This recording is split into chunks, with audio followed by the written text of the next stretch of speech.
I see the works of an early age collapsing into dust, while the imagination fills the empty spaces with visions of wealth, armour, gold, and feasting, and the proud court that once stood where silence now reigns.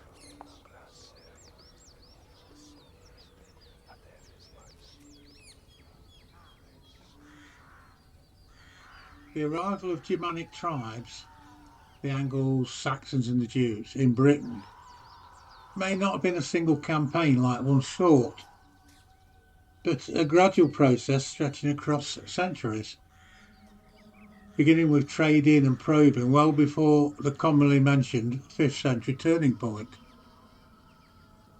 The lines between trader, invader and local were not always clean, because early Saxon leaders in Britain, particularly in the West Saxon royal line, often carried names that suggested a blend rather than a purely foreign cultural background, which I think indicates that the creation of an Anglo-Saxon kingdoms likely involved a fusion of Romano-British elites and Germanic settlers, rather than a simple replacement of one by the other, if that makes sense.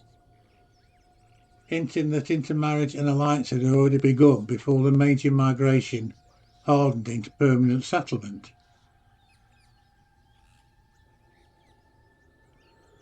The Romans had a command of legions protecting the southeastern coast, the region most exposed to sea raiders, with a chain of strong forts along what later became known as the Saxon Shore.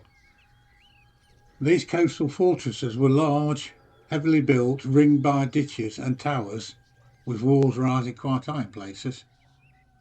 Some of their ruined remains still mark the coastline today.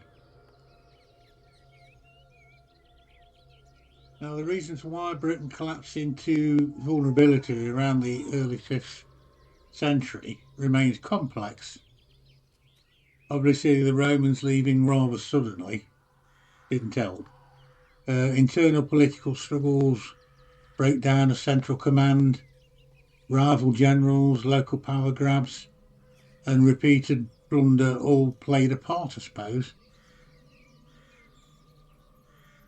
I guess with all that chaos, raiding could transform into occupation. I suppose these migrating forces, you'd imagine, would be mixed, start off with, full of smaller tribal elements travelling together, family units and that.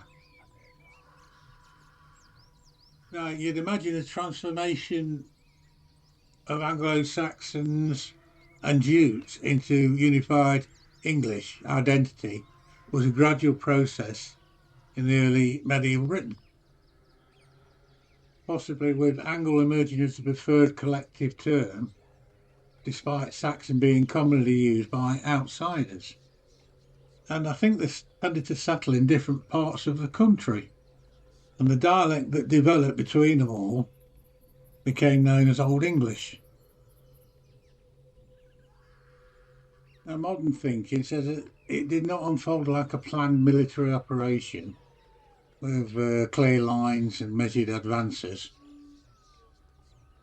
It was a gradual settlement, like slowly pushing in, with settlements spreading where land was open, where towns were failing, where villas had already declined, and where the old system had lost its labour and structure. Now, these new arrivals may have mixed quickly with the local population, forming hybrid communities. And it could have took just a generation or two, and the whole culture could have morphed as a result. You imagine these new settlers would have brought their stories and assumptions, worldviews, and the gods their ancestors had named. But much of that belief system was later reshaped or driven out by Christianity. And as we know, the written record is very thin during the Dark Ages. We can be fairly sure that surviving evidence of the old beliefs was heavily filtered by a Christian institution committed to their erasure. And it's a challenge for historical Dark Age studies. And when you think about it, the timeline is quite fast.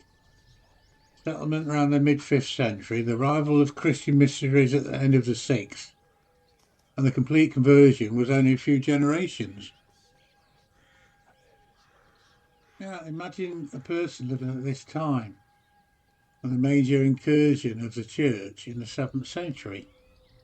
He could either have known an older relative who had lived and died under the old gods.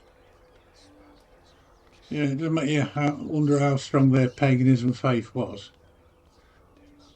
Or did a lot of them just hide it?